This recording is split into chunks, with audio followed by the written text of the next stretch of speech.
नमस्ते, आप सभी का स्वागत है आज के इस कार्यक्रम में।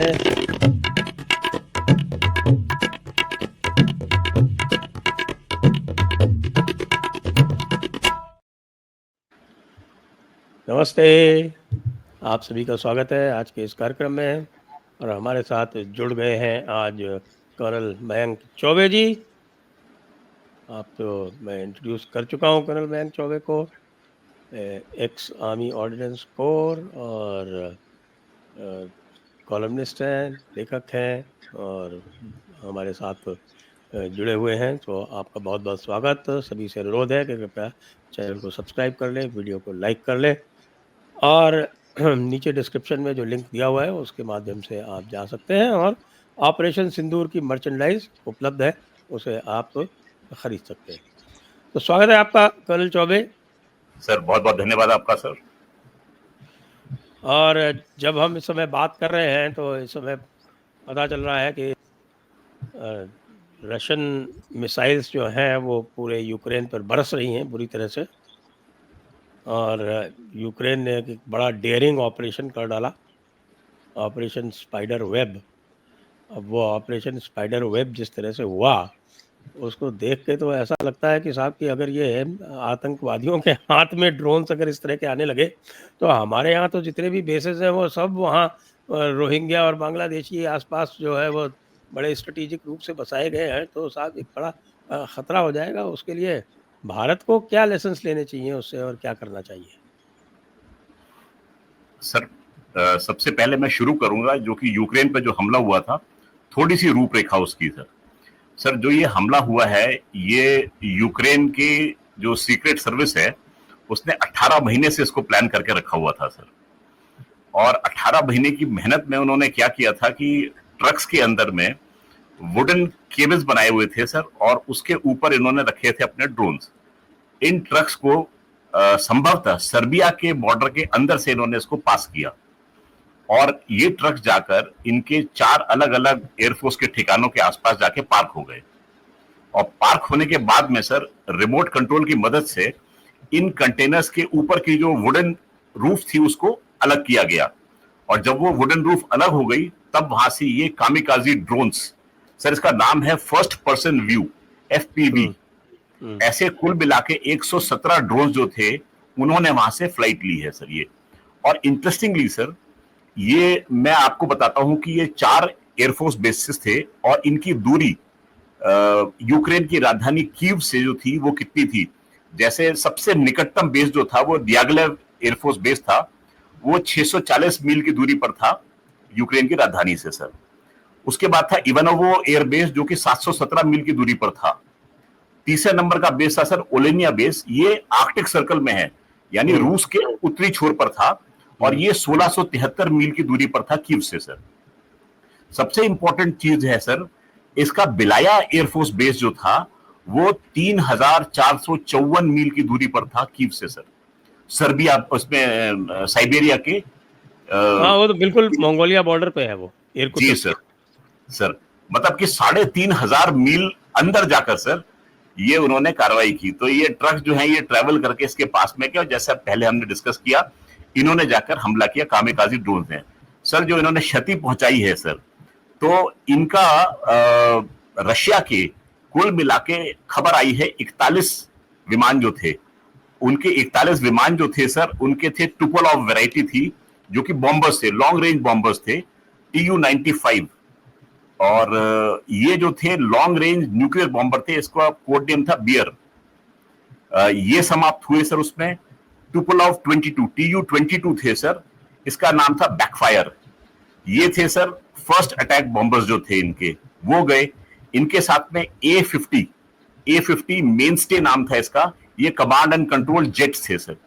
ये 3 मोटे मोटे किस्म के जो हवाई जहाज थे ये टेक डाउन किए गए और जो ये 2 बॉम्बर्स जो थे इनके समाप्त होने से रूस की लॉन्ग डिस्टेंस मारक क्षमता क्रूज मिसाइल की न्यूक्लियर वेपन्स को कैरी करने की वो करीब 1/3 घट गई सर, करीब 33% उसका लॉस हुआ।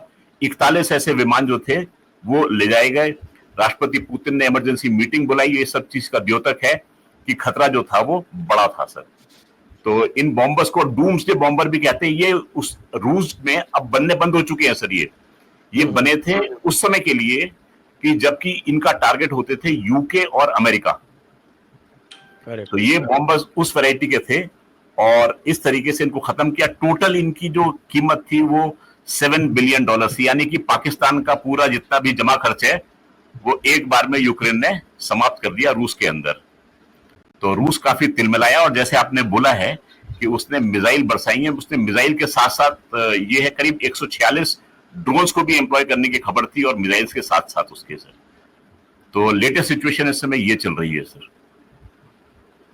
तो इससे भारत को क्या सीख लेनी चाहिए? सर भारत को, जैसे आपने एक हिंट किया था सर कि हमारे जितने भी ऐसे इंपॉर्टेंट इंस्टॉलेशंस हैं, आप नोट करेंगे कि बड़ी सोचे समझी चाल से इनके आसपास झुग्गी झोपड़ियां बस्तियां जो हैं वो बसाई जाती हैं। वो पूरे या तो कैंटोनमेंट का घेरा लेती हैं या हमारे स्ट्रेटेजिक इंस्टॉलेशंस के आसपास चीजें बसाई जाती हैं, जिसके पीछे मुझे पता नहीं कि सरकार का ध्यान गया है कि नहीं गया है, परंतु ये बड़ी देखने की एक चिंताजनक चीज है सर। लेकिन मैं यहां पर आपके दर्शकों की चिंता भी दूर करता चलूं सर।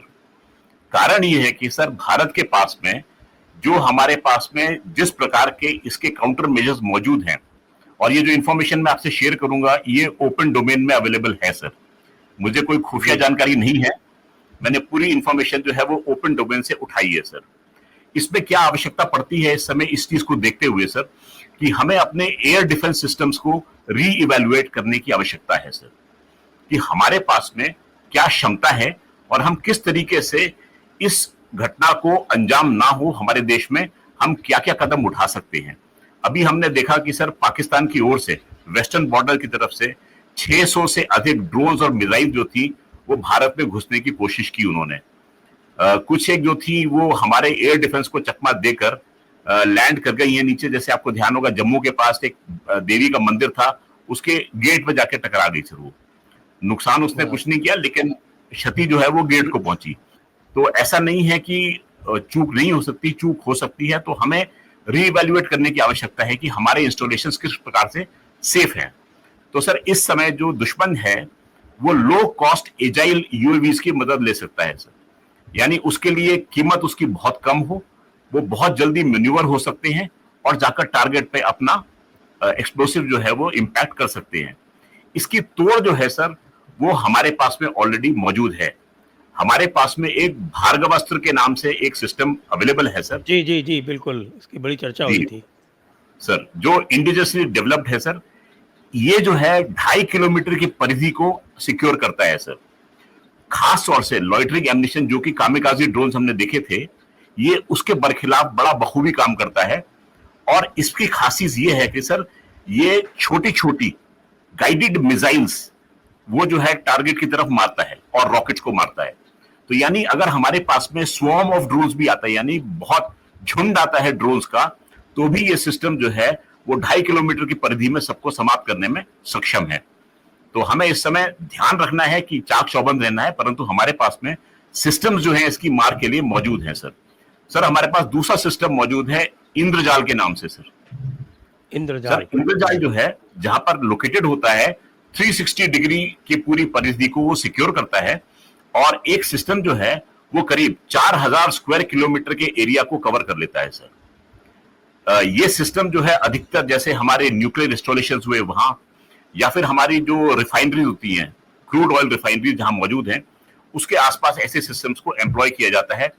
इसमें सर आर्टिफिशियल इंटेलिजेंस से ऑगमेंटेड ड्रोन सिस्टम्स का प्रयोग किया जाता है इंद्रजाल सिस्टम में सर। ये अपने साथ में इंटीग्रेट करता है किस्म किस्म के जैमर्स को, सेंसर्स को, यानी कि आपने ड्रोन आया, उसको ड्रोन को सेंस किया और एक तरीके की रेडियो फ्रीक्वेंसी वेव भेजेगा जिससे कि इस ड्रोन का संबंध जो है उसके हैंडलर से या ग्राउंड से कट जाता है और ये फिर उसको नष्ट करने में सक्षम है। तो ये हमारे पास में सिस्टम मौजूद है सर। आगे और भी है सर कि हमारे पास में अपने इंडिजिनस सिस्टम्स भी हमने डेवलप कर रखे हैं। जैसे एक सिस्टम है डीआरडीओ का डेवलप किया हुआ घातक सिस्टम सर। घातक सिस्टम जो है वो स्टेल्थ यूकैव्स को इस्तेमाल करता है, यानी अनमैन्ड कॉम्बैट एरियल व्हीकल्स, यानी वो जी। ड्रोन्स जिसमें कि एक्सप्लोसिव कंटेंट होता है और स्टेल्थ का प्रयोग करता है, यानी कि उसको कोई रडार सिग्नेचर जो है वो एब्जॉर्ब हो जाते हैं, वो रिफ्लेक्ट नहीं होने देता, तो किसी भी रडार की पकड़ में नहीं आती ये चीज। ये हमारे पास में प्रणाली मौजूद है और हमारी अपनी डीआरडीओ ने ये बनाई है सर। तो जो हाई रिस्क मिशन होते हैं सर, जिसमें कि हम चाहते हैं कि हमारा पायलट जो है वो हवाई जहाज को लेकर ना जाए, परंतु वो इंस्टॉलेशन जो है वो ध्वस्त किया जा सकता है, तो उसमें इन चीजों का प्रयोग होता है। आपको ध्यान होगा इस समय पाकिस्तान के साथ में जब हमारा आमना सामना हुआ था, तो हमने ऐसे ही ड्रोन्स का इस्तेमाल उसमें किया था सर। सर अगली प्रणाली जो हमारे पास में है उसका नाम है कैट्स। कैट्स का मतलब है combat air teeming system. Sir ये मैनुअल और आपके ऑटोमेटिक सिस्टम्स को एक तरीके से एक प्लेटफॉर्म पर लाके इंटीग्रेट करता है सर। हमारे पास में कुछ प्रणालियां ऐसी जो कि मैनुअली ऑपरेट होती हैं, कुछ प्रणालियां ऐसी जो कि ऑटोमेटिकली होती हैं। अब इन दोनों के बीच में सामंजस्य की आवश्यकता पड़ती है सर। तो ये कैट सिस्टम जो है वो इसमें तारतम्य लाता है और बताता है कि हमें किस प्रणाली का प्रयोग किस समय पर करना है, और ये उसको उसके हिसाब से स्विच करता है, जो कि हमारी एयरफोर्स की एयर डिफेंस सिस्टम को ऑगमेंट करता है सर। मुझे लगता है कि आपके दर्शकों को इन सब चीजों को सुन के थोड़ी राहत की सांस मिली होगी कि नहीं, हमारे पास हमारे इंस्टॉलेशन जो है वो सुरक्षित है, हमारे पास में इस तरीके की प्रणालियां मौजूद है सर। वैसे भी जब पाकिस्तान के साथ में जब ये 3.5 दिन का युद्ध हुआ था, तब हमने ये देखा था कि ये जो integrated air command and control system और आकाश तीर, इन्होंने मिलके बिल्कुल पेनिट्रेट नहीं होने दिया था। ओके, इक्का दुक्का कोई हो गया हो तो हो गया हो, बाकी सब इन्होंने मार गिराए थे, और वो मल्टी लेयर्ड थे। यानी कि वो पुरानी जो पेचोरा और गन्स और जू गन्स सर 40 में एल 70 तक लगाई थी अपने सर। वो सब मिला के, और उसके ऊपर आकाश, और फिर MR SAM, और फिर S-400। तो ऐसा नहीं था कि कोई क्वाड काप्टर आ रहा है तो उस क्वाड काप्टर के लिए आप S-400 की मिसाइल यूज़ कर रहे हैं। मैंने आयरन डोम सिस्टम की ये खामी सुनी थी, जो इजराइल का सिस्टम है, कि भाई वो $1000 का वो रॉकेट फायर करता है, और उसको मारने के लिए वो $50,000 की मिसाइल फायर करता है। तो उस चक्कर में उसको ये भी फिर वो करता है कि बहुत सारे वो छोड़ देता है जो उसको लगती हैं कि हार्मलेस हैं, जो आयरन डोम है, बिकॉज ऑफ द एक्सपेंस। यहाँ तो ये छोटी छोटी जो पुरानी जो गन्स हैं, पेचोरा वेचोरा, उनको यूज़ कर रहे हैं, ये छोटे मोटे जो आ रहे हैं आपके हल्के फुल्के वाले, जो एक तरह से डिकॉइस की तरह से भेजे जा रहे हैं सैचुरेट करने के लिए एयर डिफेंस को। तो इसलिए भारत के पास ये प्रणाली तो बहुत अच्छी तरह से काम की है। क्या रशिया के पास ये अपने एयर बेसिस को सिक्योर करने के लिए ये वाली प्रणाली नहीं थी क्या? सर होता क्या है कि जब हम अपने आप को मॉडर्नाइज करते हैं ना सर, तो पुराने वेपन सिस्टम्स को फेज आउट करते जाते हैं सर, कि भाई इस वेपन सिस्टम की आवश्यकता नहीं है, ये अब बाहर निकालिए, इसके बदले हम इस सिस्टम को लगाएंगे, ये ज्यादा इफेक्टिव है सर। सर आपको पता है कि हमारे देश के पास में सब कुछ है, परंतु ऐसा जो है इफरात में नहीं है सर। तो हम बिलीव करते हैं एक छोटी सी चीज को बोलते हैं जुगाड़ सर। तो सर मैं आपको बताता चलूं कि हमारे जो 40 mm L-70 गन सिस्टम है सर, उसको पहले बैठ के फायर करते थे, नीचे हैंड ऑपरेटेड उसको घुमाते थे। आपने देखा होगा वर्ल्ड वॉर 2 की मूवीज में दिखाते थे किस प्रकार से स्पिट फायर्स वगैरह को वो नीचे लाता था एयर डिफेंस सिस्टम। सर हमने जुगाड़ करके उसके साथ में एक रडार इंटीग्रेट किया, और बल्कि आज ही मैं एक ऐसे जवान से बात कर रहा था जो कि वो एयर डिफेंस आर्टिलरी का मेंबर है। तो उससे मैंने पूछा भाई तुम्हारे पास में वो चीज इंटीग्रेटेड है उसमें? तो उसने बोला कि जी साहब अवेलेबल है और हम उसको प्रयोग करते हैं उसका। तो सर हमने वर्ल्ड वॉर 2 के सिस्टम को भी लगाया। उसके बाद में 60s में हमारे पास में 23 mm ZSU शिल्का गन्स है सर, 2 बैरल है सर उसकी। दोनों बैरल जब ऑपरेट करती हैं तो 1000 राउंड पर मिनट की रफ्तार से गोली उसमें निकलती है। गोली की टोटल लंबाई बड़ा है सर, इतनी बड़ी है वो गोली, यानी कि मुश्किल से 3 या 4 इंच की उसके राउंड है सर वो। 50 रुपए उसकी पीवी बोलते हैं हम उसको, परचेज वैल्यू, सरकारी खरीद जो है उसकी। तो 50 रुपए की गोली को हम प्रयोग करते हैं, और हम करीब हजारों रुपए का जो उनका एक ड्रोन आता है वो 50 रुपए की गोली से हम उसको नीचे ला देते हैं। सर भारतीय सेना जो है वो देश का पैसा खर्च नहीं करती है, पैसा बचा के दुश्मन को उसकी रेड मारते हैं सर हम लोग।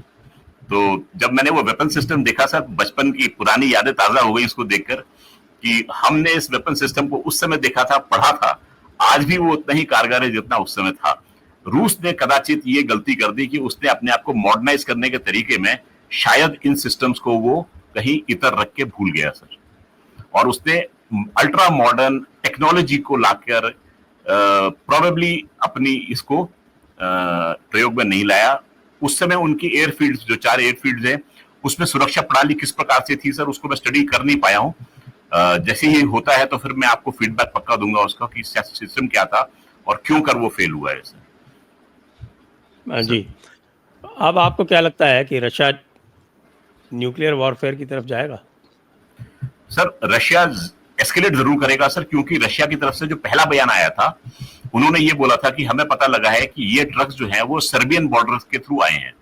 सर्बिया जो है सर किसी तरीके से एक तटस्थ भूमिका अदा कर रहा था इस युद्ध में सर, परंतु जब रूस को ये खबर लगी है कि ये ट्रक सर्बिया के थ्रू आए हैं, तो रूस ने बोला है कि सर्बिया को इसका खामियाजा भुगतना पड़ेगा सर। तो मैं ये देख रहा हूं कि हो सकता है ये युद्ध जो है वो यूक्रेन की सीमाओं को लांघता हुआ, हो सकता है उसकी आंच थोड़ी बहुत सर्बिया तक आए सर। सर इस समय दुनिया, जो वेस्टर्न वर्ल्ड है, वो चाह रही है कि किसी तरीके से ये एस्केलेट हो तो रूस के ऊपर इसका लोड पड़े, और यूक्रेन को तो हम हथियार जो है वो फीड कर ही रहे हैं। तो हर एक आदमी चाहता है कि किसी प्रकार से रूस जो है वो कमजोर हो, इसको एस्केलेट करे। तो रूस जो है वो मुझे लग रहा है कि एस्केलेट तो करेगा, लेकिन एस्केलेशन मैट्रिक्स में वो उस पायदान को नहीं लागेगा जहां वो उसके लिए इकोनॉमिकली नॉन वायबल हो जाए। तो थोड़ा बहुत तो करेगा, क्योंकि उससे यूक्रेन को... सर्बिया का बॉर्डर ना तो यूक्रेन से लगता है और ना रशिया से लगता है।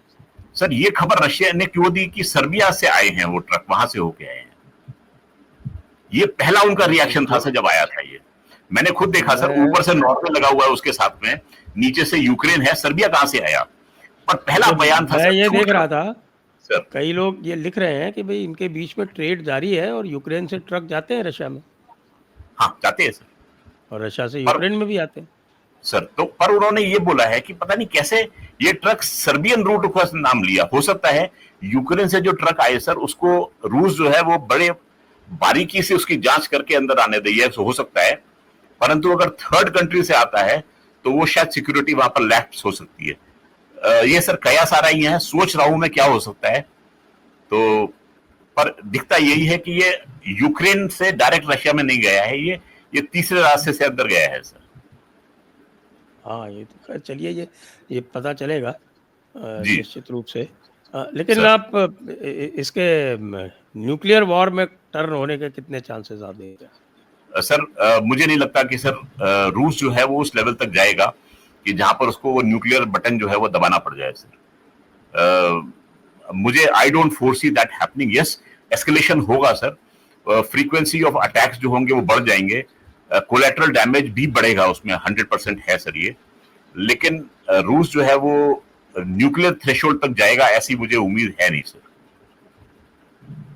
जी, तो आइए वो थोड़ा सा दूसरे विषय की ओर चलते हैं, और वो विषय है, इस समय हम बातचीत जो कर रहे हैं, अभी हमारे CDS ने जाके कुछ इंटरव्यूज़ दिए थे, उसको लेके बड़ी कंट्रोवर्सी हुई, और उसी कंट्रोवर्सी के सिलसिले में जो असेसमेंट चल रहे हैं उसमें एक असेसमेंट मैंने देखा जो पाकिस्तानी स्वयं कर रहे हैं असेसमेंट, और उसको मैंने आपसे शेयर किया था। उसको देख के तो लगता है कि भाई पाकिस्तान में ये बिल्कुल क्लियर अंडरस्टैंडिंग है कि वो भारत के साथ पहले घंटे भर तक ही compete कर पाए थे, उसके बाद से तो लगातार फिर आगे जो 87 आवर्स 88 आवर वॉर था ये, तो उसके बाद के 87 आवर में लगातार पिटे हैं वो।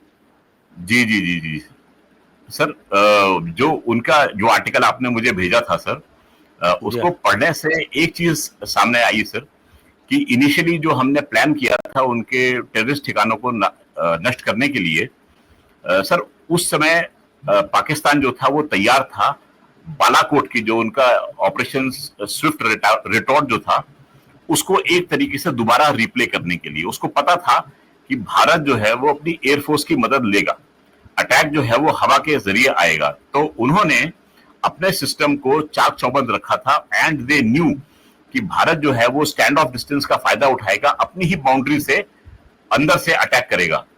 उसके लिए वो लोग तैयार बैठे हुए थे सर। उसमें जो आर्टिकल था उसमें उसने ये तक कहा है कि इनिशियल जो हमने फायर किए प्रोजेक्टाइल्स वो उन्होंने इंटरसेप्ट किए।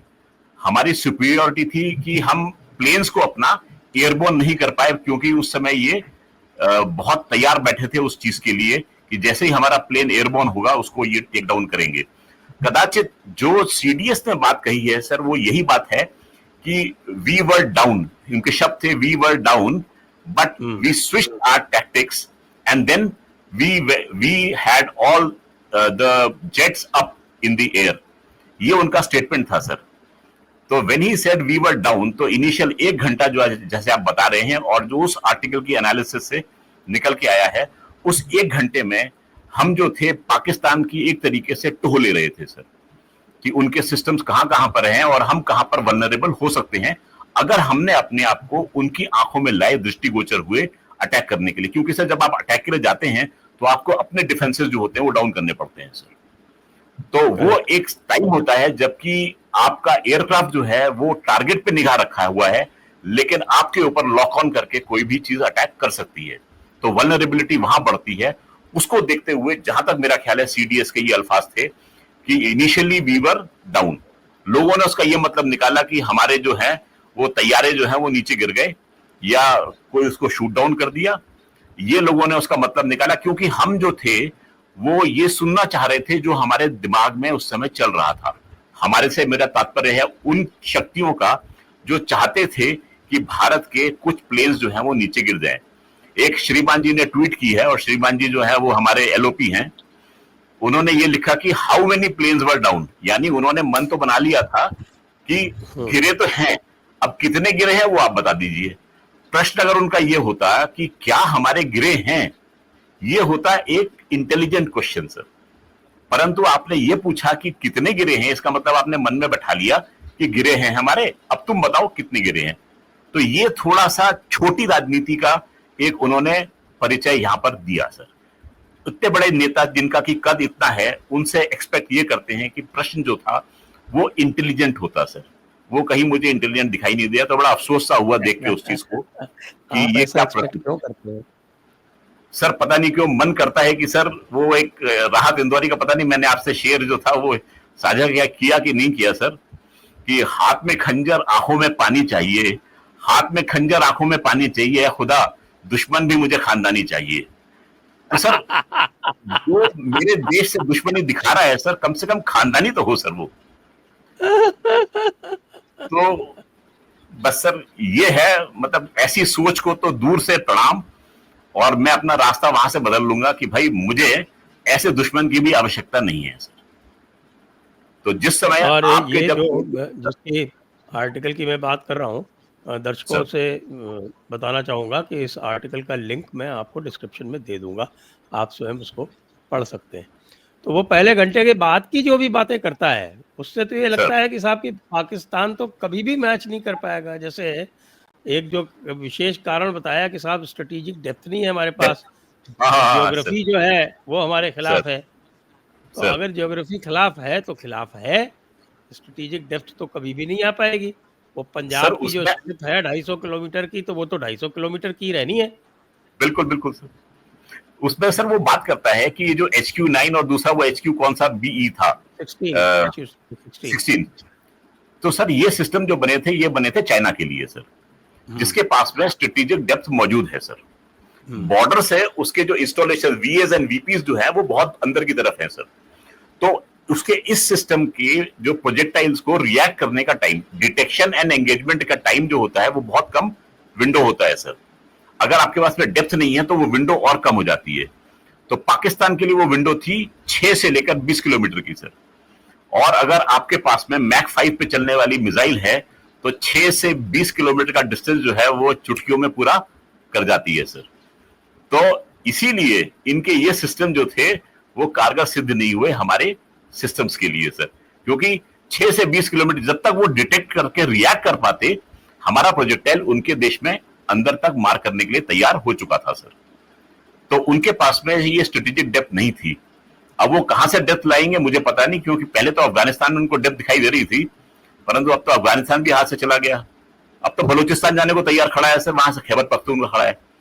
तो स्ट्रेटेजिक डेप्थ जो है वो और स्लिम से स्लिम होती चली जा रही है सर। 0 फिगर पे आने वाला है पाकिस्तान इस समय, देखते रहिए आप। तो वो डेप्थ जो है वो खत्म हो जाएगी सर।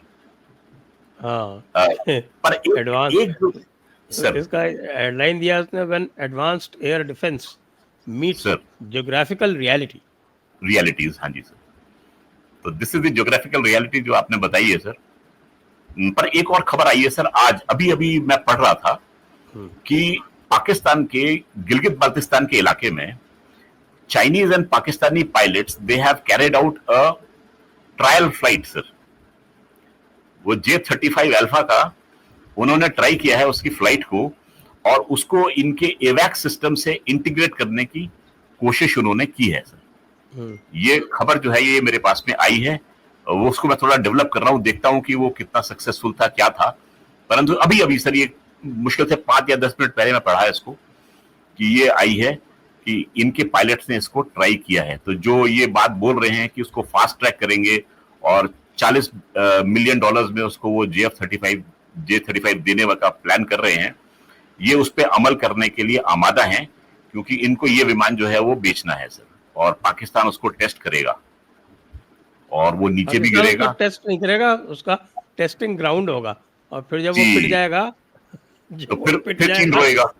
फिर चीन रोएगा, फिर चीन कहेगा कि साहब ये देखिए ये ऐसा कुछ नहीं है, ये तो हमारे फ्लीट में तो है ही नहीं, इसलिए हमें कोई असर नहीं पड़ता। ये नहीं बोलेगा कि हमारा जो J-20 है वो उसी की कॉपी है, ये पुअर कॉपी है। हाँ, तो ये है लेटेस्ट डेवलपमेंट सर। तो इसी को अगर हम आगे डेवलप करें, इसी चेन ऑफ थॉट को सर, तो अब ये आएंगे J-35 पे, जो कि कई एक्सपर्ट से जो मैं भी बात कर रहा हूँ को according to them they are not very impressed. कह रहे ये जो इसका स्टेल्थ जो है वो लोएस्ट लेवल पे है। नाम के लिए सर, वो नाम के लिए है। वो उसी तरह से है जैसे आपको ध्यान हो, भारत ने एक रशिया के साथ में एक ज्वाइन किया था PAC-FA,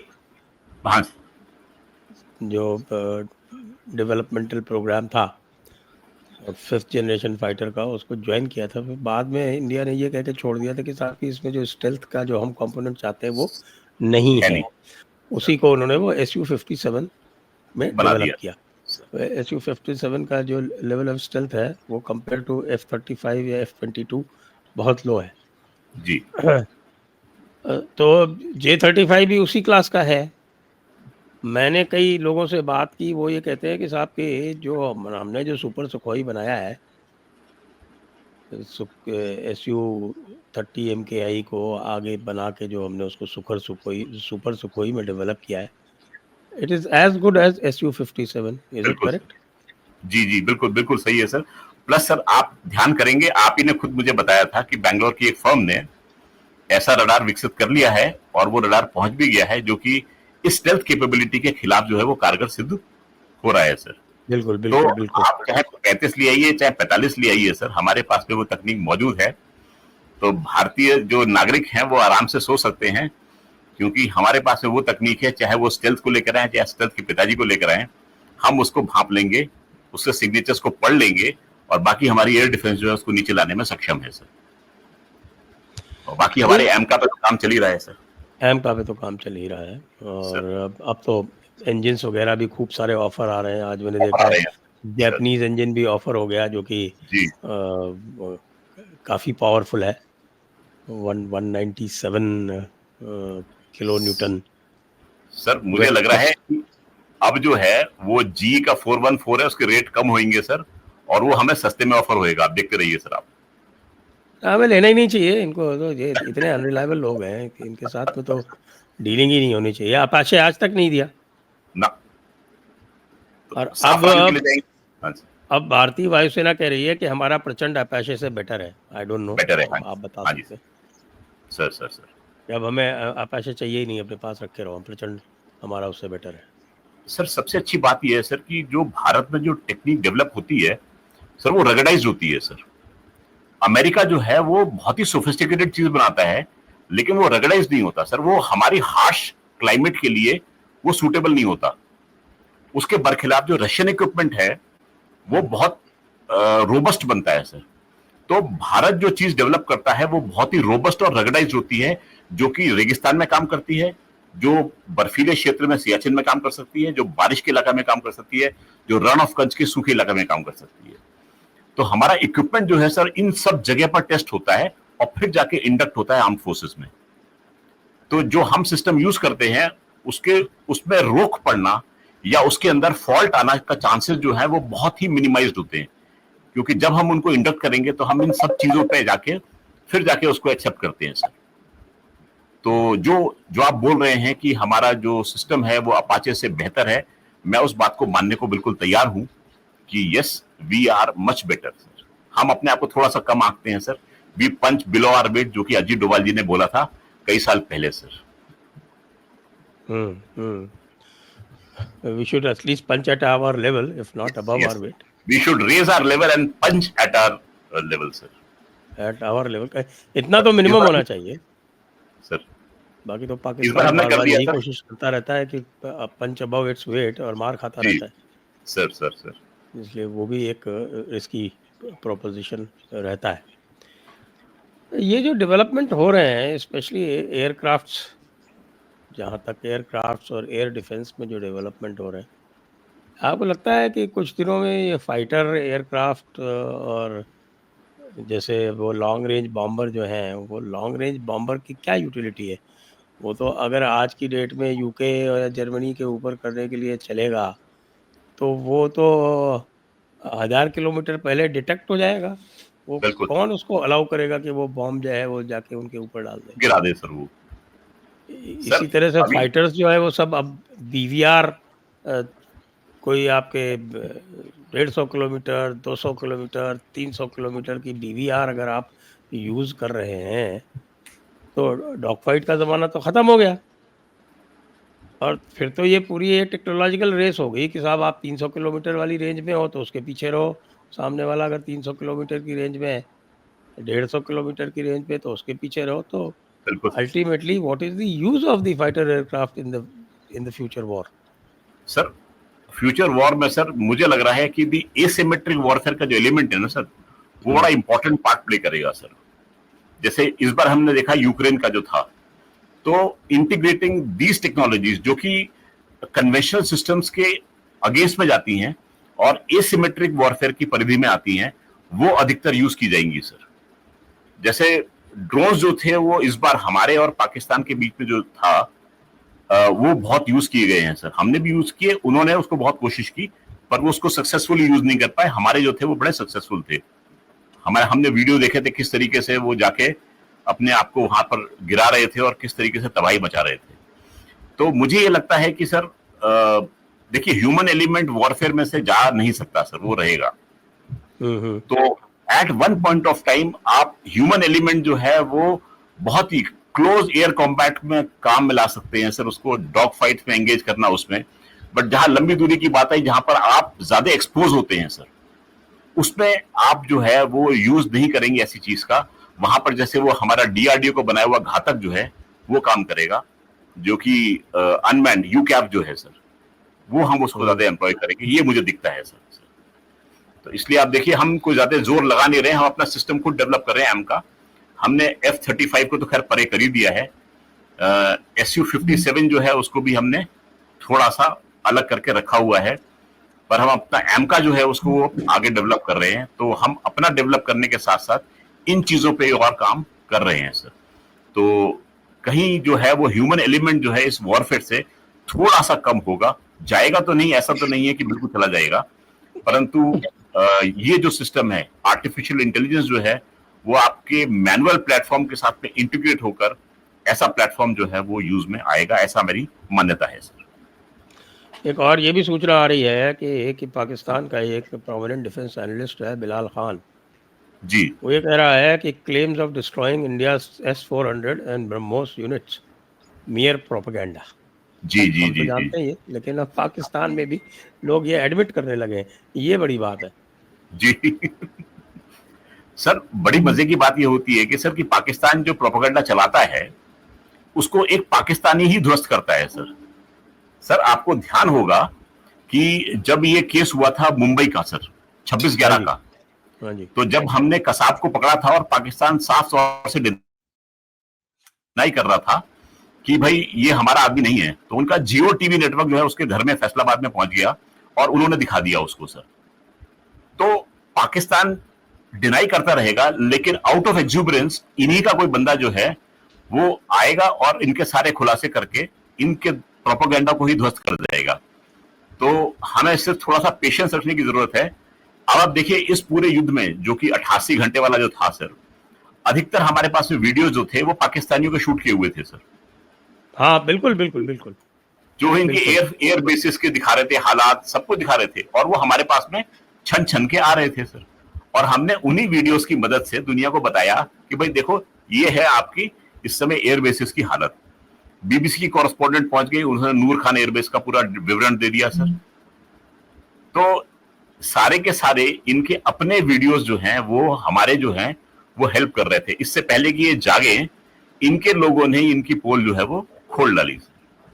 तो हमें तो शुक्रिया अदा करना चाहिए सर ऐसे निष्पक्ष योद्धाओं का जिन्होंने इस इंफॉर्मेशन वॉरफेयर के युद्ध में हमारा अनजाने में साथ दे दिया है।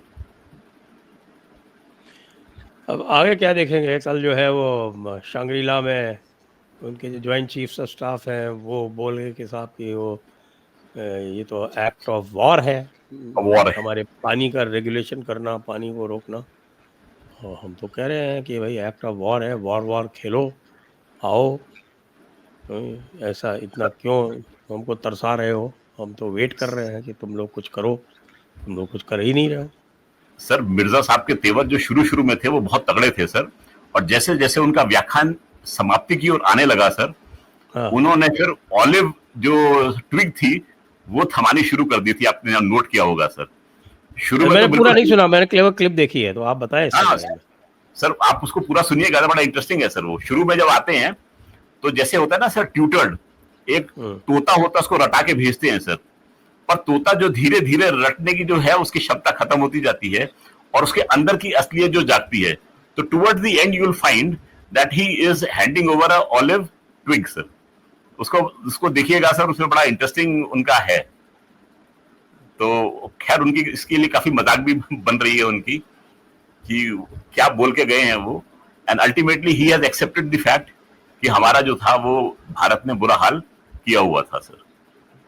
अच्छा अच्छा, तो डिड ही से एज मच या किसी हाँ जी हाँ जी हाँ इनडायरेक्टली जी क्या बोले जी वो? जी सर, इनडायरेक्टली बताएं उन्होंने हिंट कर दिया उस तरफ कि हमारा बैंड बजा हुआ था।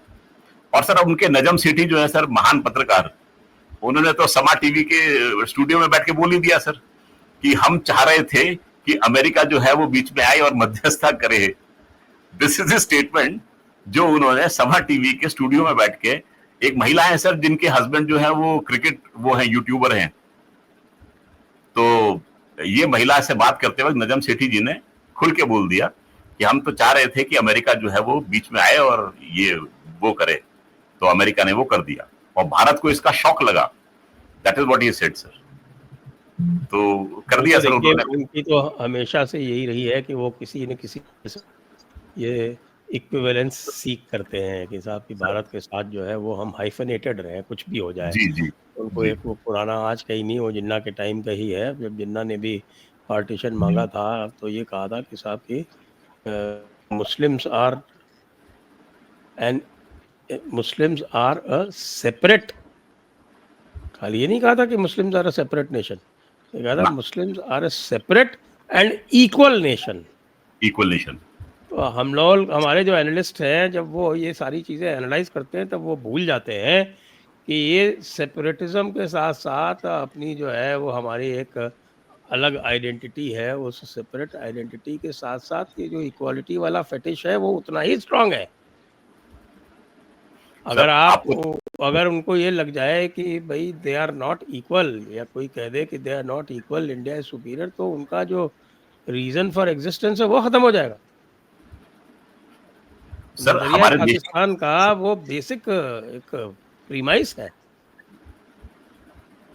सर हमारे देश की एक संभ्रांत महिला है सर, जिन्होंने खुल के एक बयान दिया था कि हमें अपनी टैक्टिक्स बदलनी पड़ेगी सर, हाँ जी, हाँ जी, समय हाँ के जी। साथ चलते हुए है सर। उनका नाम है आरफा खानम शेरवानी सर। हाँ, हमारी स्ट्रैटेजी सेम है, हम टैक्टिक्स बदल रहे हैं हाँ, केवल। टैक्टिक्स बदलनी पड़ेगी सर। तो उन्होंने एक ट्वीट लिखा सर कि जब हमने बोल उठाया था बॉयकॉट तुर्की का सर, तो उन्होंने बड़ा कटाक्ष किया था कि हम बॉयकॉट तुर्की तो कर रहे हैं, हम बॉयकॉट चाइना क्यों नहीं करते, क्योंकि चाइना के भी तो साजो सामान था इसमें लगा हुआ था। तो सर मैंने बड़े आदर भाव से उनको लिखा कि मैम हम चाइना के साथ में ऑपरेशन दोस्त नहीं करते हैं, हमने ऑपरेशन दोस्त जो था वो तुर्की के साथ में किया था। तो इसलिए आप कृपया ये हाइफनेटिंग जो है ना इसको बंद कर दीजिए और हमें अपना काम करने दीजिए। तो ये बीमारी जो है ना सर, ये काफी जगह पर है हाइफनेशन की सर। हाँ, व्हाट अबाउट हाइफनेशन जो है ये काफी रोग लगा हुआ है लोगों को। तो ये कीड़ा जो है ये सर किसी तरीके से निकालने की आवश्यकता है और निकलेगा सर ये। हाँ, बिल्कुल सही कह रहे हैं आप। लेकिन ये भी देखने में आया कि इस बार जो है वो इंटरनेट के युग में भी जो 0.5 फ्रंट है वो काफ़ी काबू में रहा, बहुत ज़्यादा जी खुल के बाहर आ नहीं पाया। सर, और क्योंकि एक्शन ले लिया गया उसके खिलाफ। ख़ास तौर से अभी मैं देख रहा था सलमान खुर्शीद जी का जो स्टेटमेंट आया, तो उन्होंने कहा कि मैं पढ़ के सुना देता हूँ, ये अभी थोड़ी देर पहले ही आया है कि when on mission against terrorism to carry India's message to the world, it's distressing that people at home are calculating political allegiances. Is it so difficult to be patriotic? Sir एक और है सर, मैंने बल्कि उन महिला के tweet को उसका जवाब दिया था। प्रियंका चतुर्वेदी ने सर जाके बड़ा अच्छा बयान दिया। मैं तो लिखा भी था उनको कि भारत की शेरनी जो है वो जाके पेरिस में दहाड़ी है सर। उन्होंने बड़ा स्ट्रॉन्ग स्टेटमेंट दिया था प्रियंका चतुर्वेदी ने। तो उनके बयान के नीचे इन महिला ने ये लिखा कि देख के बड़ा अफसोस हुआ कि ये काम आपने किया है और आपने गवर्नमेंट की बात नहीं कही, आपने तो बीजेपी की लाइन टो करके आपने बात कही है सर। तब फिर मैंने इनको उसका उत्तर दिया कि उन्होंने जो है वो गवर्नमेंट की लाइन टो की। और आप ये मत भूलिएगा कि 1950 के दशक से नेहरू जी जो हैं उन्होंने खुद यंग अटल बिहारी वाजपेयी को इंटरनेशनल फोरम में भेजना शुरू किया था, जबकि अटल बिहारी वाजपेयी भारतीय जनसंघ के मेंबर थे सर। तब से वो बाहर जा रहे हैं इंक्लूडिंग द यूएन, और वो भारत के लिए बयान देते आ रहे हैं although he was part of the opposition. तो ये भारत की परंपरा रही है डेमोक्रेसी की कि हम हमारे ऑपोजिशन लीडर्स जो हैं वो बाहर जाते हैं और भारत का पक्ष रखते हैं। तो कृपया इस चीज को तुच्छ मत बनाइए, ये एक नेशन की बहुत बड़ी बात है, इसको वहीं पर रहने दीजिए सर। तो वो है ना सर कि क्या था, मेंढकी ने क्या कर दिया, वो ध्यान से बात उतर गई कहावत कि एक तो ये करने वाले जो हैं ये अलग हैं और इनके जो सपोर्टर्स हैं, सो कॉल्ड सपोर्टर्स, वो जो है वो बैठे रहते हैं आग में घी डालने के लिए। तो अगर अगला बंदा सही काम भी कर रहा होगा तो ये उसको, जिसको कहते हैं ना हिंदी में पिन मारना, उसको चेका लगाते हैं कि भाई तुमने ये काम जो है वो गलत किया है और यहां तुम्हारे ये खिलाफ जाएगा। तो ये जो सोच है और ये कीड़ा है ना सर, ये थोड़ा सा डिटॉक्स करने की आवश्यकता है ये वाला। तो सरकार काम कर रही है और करने की आवश्यकता है, और हर क्षेत्र में इस पे काम जो है वो होना आवश्यक है ये। बिल्कुल सही है। और एक और समाचार आ रहा है कि एक कोई डीप अंडरग्राउंड इनका कोई कमांड सेंटर था और उसके ये अच्छा, जो इनकी एयरफोर्स बेस के नीचे था सर। हाँ जी, एयरफोर्स बेस के नीचे था सर, जो नूर खान एयरफोर्स बेस के नीचे था। हाँ, नूर खान के नीचे था। हाँ जी सर। हाँ, तो वो तो उसको हमने टॉप अटैक एमिशन से उसको ध्वस्त किया है सर, नीचे जाके कह रहे कि देयर वाज अ 45 सेंटीमीटर जी HVAC वेंट थी उसकी जी, उस वेंट के अंदर डाल दिया और जी, वो जी, सारे के सारे जितने भी नीचे थे वो सब जो है वो वेपराइज हो गए, समाप्त हो गए सर। हाँ, और भेजा Pakistan has chosen not to recover the bodies ji as excavating the site would have drawn an unwanted attention. Ji. Instead, they decided to quietly level the entire facility using earth movers. हाँ, एंटोमिंग कर देंगे sir उनकी। जमींदोज कर देंगे sir उनको। तो बताइए वहां से वो जो है वो सर ये पहले तो कहते हैं कि साहब जिन्नात हमको प्रोटेक्ट करेंगे, वो जिन्नात प्रोटेक्ट करने की जगह वो भुगतों को जन्म दे रहे हैं वहां पे। हाँ सर, ये पाकिस्तान की सर शुरू से रही है, स्ट्रैटेजी रही है सर, कि जहां वो पिटते हैं सर, वो अपने सैनिकों को, अपने लोगों को डिसोन कर देते हैं सर वो। आप ये देखिए कि कारगिल के टाइम पे सर हमारे जवानों ने नमाज़े जनाजा अदा करवा के इनके जवानों को दफन किया था सर वहां पर। एक जो है वो फोटोग्राफ में इसको यूज करता हूँ, टिथवाल में एक समाधि है सर, समाधि तो क्या है, वो कब्र बनी हुई है एक मेजर साहब की पाकिस्तान के। वो 6 फ्रंटियर फोर्स के मेंबर थे सर, और 6 सिख के साथ युद्ध में वो खत्म हो गए थे। तो 6 सिख वालों ने वहां पर उनके नमाज जनाजा अदा करवा के उनको फुल मिलिट्री ऑनर्स के साथ में वहां दफन किया है। तो उस ग्रेव को हमारी इंडियन आर्मी की जो यूनिट वहां पर होती है, जिसका जिम्मेवारी का इलाका होता है, वो उसको मेंटेन रखती है। पाकिस्तान की शेलिंग में वो ग्रेव डिस्ट्रॉय होती है, लेकिन उसको इंडियन आर्मी जो है दोबारा बनाती है सर वो। सर हमारी आर्मी की इथोस ये है, और ये जो है ये अपने लोगों को ही सर, इनके पास में एग्जाम्पल देखिए, इन्होंने नॉर्दर्न लाइट इन्फेंट्री जो कि कारगिल में आई थी सर ऊपर, पहले इन्होंने बोल दिया मुजाहिदीन है, फिर हमने उनको प्रूफ दिखाया कि एनएलआई के बंदे हैं तुम्हारे, तो फिर इन्होंने उसको डिसोन कर दिया कि नहीं हमारे नहीं है, उनको बॉडीज को लेने से मना कर दिया। ये सर इन्होंने बलोच को गायब किया वहां से, और गायब करने के बाद में उनको मास ग्रेव्स में तब्दील करके उनको जमीन के नीचे डाल दिया। मेहरान बलोच और बाकी महिलाएं जो हैं आज भी उनको खोज रही हैं, और खोज के वो सड़कों पे उतरी हुई हैं सर। सिंध देश के लिए सर इन्होंने उनका पानी रोक के अपने जो चोलिस्तान, जो रेगिस्तान था, उसको इन्होंने हरा भरा करने की सोची, क्योंकि वो पंजाब प्रांत में आता है सर। तो सर इनकी लीगेसी रही है कि अपने देशों का ही देशवासियों का गला घोटना, और न जाने कौन सा इंटरेस्ट ये मीट करते हैं, ये मुझे आज तक क्लियर नहीं हो पाया है सर। या तो वो खाली नॉर्थ पंजाब की देखभाल करते हैं, क्योंकि साउथ पंजाब जो सराइकी बोलने वाला इलाका है, वो भी इसको सगा नहीं मानते सर, वो भी इनके लिए सेकेंड रेट है ये सर। तो ये जो है वो केवल वही इंटरेस्ट देखते हैं जो कि नॉर्थ पंजाब का इनका इलाका है। और मुझे ऐसा लग रहा है कि सर ये जो 5 भागों में इसका बैल्कनाइजेशन लिखा हुआ है पाकिस्तान का, पंजाब प्रांत भी जो है ना सर इनका, ये 2 भागों में विभाजित होगा, ये वो भी एक नहीं रह पाएगा। सराइकी और पंजाबी, जी जी जी, सराइकी और पंजाबी जो है वो अलग अलग होंगे सर, वो इकट्ठे रह नहीं सकते वो। तो सर वो नाई कितने बाल सर, देखते हैं, अभी आने वाला है टाइम, जो है वो बहुत पास है, ज्यादा दूर है नहीं सर।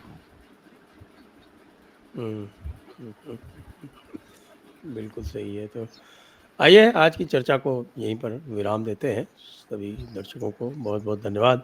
कर्नल मयंक चौबे जी को भी बहुत बहुत धन्यवाद। जय हिंद, जय भारत, वंदे मातरम। जय हिंद, जय भारत, वंदे मातरम सर।